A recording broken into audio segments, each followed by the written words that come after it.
Hey guys, it's Dave Kurt, broker of record with Lake City Realty, And Tristan, team leader of Richie Natali Group at Lake City Realty as well. and I'm super pumped to come out with you. This is one of my favorite podcasts and video podcasts we're doing this year of the year. It's our recapping our big, hairy, beastly goals from last year and setting our new sights on three big goals that we think are, I keep calling them goals, three big ideas in terms of what these predictions. Our big predictions in terms of where the market's going to go in 2022. I can't believe we're almost there. Man, it's Christmas. 2022. It's insane there, but yeah. So we're going to start off by just kind of summarizing what our predictions were for 2021 as we sat back here 12 months ago in this room getting ready to do this exact same podcast.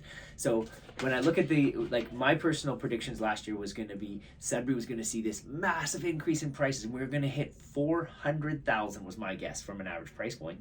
My second prediction was going to be that Sudbury is actually going to embrace the idea of a condo market. And the third prediction is going to be Gen Z, and they're looking for that work-life balance in terms of not chasing the almighty dollar and looking to sacrifice some of what they're doing on a salary basis to be able to look for that work-life balance. What were your three goals for last year? So you nailed yours pretty good. So I got Let's mine go right over here. yours though first and foremost. So my goals was grow an average sale price of 380. So Grow yours to was 400. Mine was 380. 380. Average days on market 40.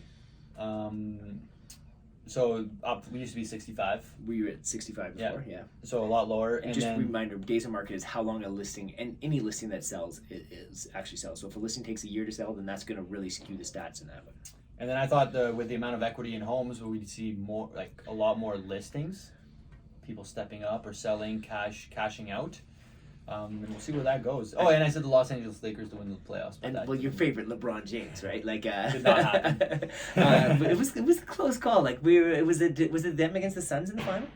No, in the In the semifinal. No, they lost in the first round to the Suns. Not the first round. Second Wasn't round, the Suns the first round? Wasn't that the first round? No, after they got out of the bubble or whatever. Yeah. After they did that playing team, so they lost in the first round. And honestly, LeBron was just a beast. Yeah, like you put so many minutes on him. He's 37 years old. We can have that whole chat about Steph too, man. Steph breaking that record last night was insane. That was. I don't like that guy. So but he's good. You hate his shoes more than anything else, right? But yeah. So let's comment on each other's. Maybe poke some holes in each other's big ideas and our big predictions. So grow to 380,000. I remember.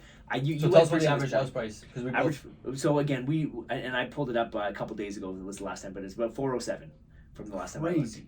407,000, and like we look at them, we're like, of course it's 407. Like the market's crazy, it's busy, but last year at this time the market was crazy busy as well, and we were like, guys, like things are going nuts, like it's insane out there, and we sat around 330. It was around $330,000 average sale price, so we grew by $70,000. Those brick bungalows. The thing that describes the 400,000 the most, I find, is like those Sudbury housing. The green doors. The green doors. They're selling. They're shit. An average house in Sudbury is 1,000 square foot brick bungalow in New Sudbury, the most average place in Sudbury. That's a little bit updated, a little bit rundown, and that describes Sudbury housing. And what they're doing is they're listing one house every 3 days right now. So like you're seeing this exact set play out in the marketplace in terms of the most average houses you could throw out there, and these things are like they're actually selling above average. So you said the last one was around 375, 380 or something. There was one that dipped. There's been two that have dipped lower, but like it's the season too, right? Yeah, and I know the Liberals are thinking of doing open bidding where you can see the bids, and the green doors are an example of why I don't agree with that, because people know what the last one bid, so they bid a little bit higher, and now they're getting ridiculous. Yeah, it's an insane world out there. But so I remember. So we went from you were predicting a $50,000 increase in the average price point. I was like, man, do I go this high? Like, and you undershot it. Big time, 27,000. Undershot it, bud. Yeah, and I even undershot it at 400. And I was like, because I can sit here and make these goals that I don't really believe in, but I'm like that are just big and look great on paper. But and that was kind of what I felt like when I was doing when I saw $400,000 in average sale price. But it was great to see there. So I didn't pull up what's the average days on market right now in the marketplace, because you had predicted going from 65 to 40. I didn't pull it up either. Yeah, last time I checked was around the 40 mark. 40 mark, and like I hate this stat. Yeah. And the reason I hate this stat is if a house sells right now that's been on the market for 2 years and it's been overpriced and whatever, that's saying that like that's going to take that average and add 600 days to like that average. Like maybe if we looked at like the median or average sale price or something like that, that'd be a better. That would be better indicator. And then the other stat that kind of shows that as well, that describes that, is the selling price to list price ratio. The ratios, yeah. Like we're seeing 10, 15, 20%, depending what they listed at. Yeah, that's That's crazy. That's another like touchy subject where I just can't say that because there's so many. How many times do you see an underpriced listing that is there just to inflate the egos of that realtor to be like, oh, 120% list to sale price, sold over asking? Like, if you're not selling a listing over asking price in this market, maybe you've got some issues. right now, this year was the first year where we've actually had a higher 102%. It was over for the year. Yeah, it was over for the year. So that was we haven't seen yet. But the equity in homes, you were off on that one, bud. In terms of that, there would be more listing. Well, there was more sales. There was more sales, and like when we just went over the numbers, where our sales increased by a few hundred this year, which I was actually surprised by because it just was such an aggressive market out there. Because the amount of buyers, so the listings that normally wouldn't sell sold. You're right. The more the listings that would just sit on the market and not sell last year, or like would just be everyone would say they're overpriced. Yeah. This year they're actually selling. That was a bit of a bad prediction, I guess, looking back on it, because why would people sell? Well, right? It was.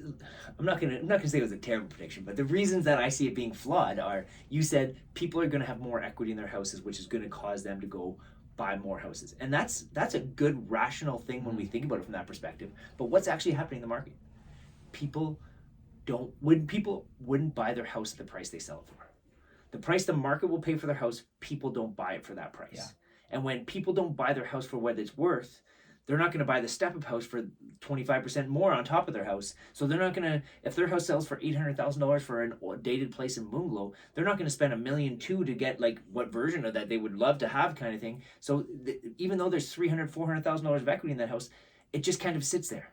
Now, what will happen with that is refinances, is renovations, is like lots of other things going on with their property. Contractors, but you're not actually seeing it play out in terms of these people aren't jumping back in the market because they can't afford the house they want. Yeah. So that's why I think that's in us huge. That'll play into our next our. That'll play into our prediction where we're going. Condo market. Talk to me. Where do you think the condo market's at right now? I guess that was kind of your. That was my second prediction. Your second prediction that didn't really. They're still selling for faster and more often. And you guys set the record on that this year. We did. Congratulations. That one doesn't you really and Garrett. count, though. Yeah. That one doesn't. Yeah, good job to Garrett on that. That one doesn't really count though because it's such a unique place. But the condo market in general, they are selling now. We haven't seen the huge increase that we're seeing in houses. You haven't seen the huge increase. There was I didn't pull up the stats to see how many, but there was a lot more condos that sold this year than in years in past. And a lot of the years it would just be they would sit. But you know where I'm seeing this play out more than anything is it's where's that senior going that wants to retire, that needs to retire, and they can't live in their house. And a lot of times they're not going to go buy a bungalow and downsize, just like I said, because they don't want to spend $600,000 for a South End bungalow. But they would, like, if the apartment complexes come on, there's a lot of newer buildings coming up, and if these continue to come up, and if they continue to pump these out that are that work well for seniors, then those will continue to be very busy, and we're seeing that those have been massive attractions in the last couple of years. And the other part of that is, where else are those seniors going to go is the old age homes. Like I know in Lively, it's been insane. Like I've got 3 different clients that are in the new wing of Meadowbrook. So these people are moving into what was before non-existent. And now it's actually freeing them up to be able to go into a place where they're going to have, round the clock nursing care, and they've got still their own room, and like they've got some freedom and flexibility. So because of this being available, now this has allowed them to move out of their houses, and this is houses that are going to come on the market. Mm-hmm. So I think with the addition of some of the senior housing projects that come on board, you're going to find more and more opportunities for seniors to actually get out of the housing market, and that's going to free up more listings actually. So that's 100%. Kind of an interesting thing to see. But that condo market, I would say I was wrong where we definitely have not embraced condos in terms of what Toronto has, but they're selling, but so was everything else selling kind of thing. I know Jen sold one, went quicker than we thought, way overpriced, and we're using comps from 3 months ago, and it would be like that we were able to sell at $50,000 plus over those ones. So that was interesting. But my last prediction, Gen Z, the work-life balance, I think I hit that one like dead on the mark. Like it's... And I found it myself. Not just Gen Z though. It's all the generations. It's everybody, right? Like, and it's like people realize, especially going through COVID, what's important is your family, it's your friends, it's whatever version of what's important to you. You're spending time on that, and you're not going to chase that almighty paycheck. You're not going to go for the hustle and grind of making an extra $2 or $3. Like you're going to do what's going to be in the best interest of you and your family. Mm-hmm. Tristan's got his new baby at home, and like you're seeing that play out right now as well. Kind of thing. You've got the team around you, which has just grown immensely. Yeah. But that yeah, wasn't a prediction. Bun in the oven was not a prediction. Maybe a ring on her finger, but maybe I should add that to my list of predictions for 2023. So that's, I think, if I look back at what we made it for our predictions last year, that's got to be some of the big ones. And I think that we did a pretty good job overall. Even some of our big, crazy predictions that we thought we wouldn't hit, we went and we exceeded, especially with price points. Mine here a little bit here. Going into this year. So the next part of this podcast, guys, is like if anybody that wants to join us after, is going to be our predictions for the 2022 market. Wow, 2022, crazy where we're going. But until then, guys, thanks for listening to Lake City Realty. Thanks for watching the podcast. Please share, like, and review. It's because of you guys that we get the word out. So thanks a lot, guys. Thanks, guys. See you later.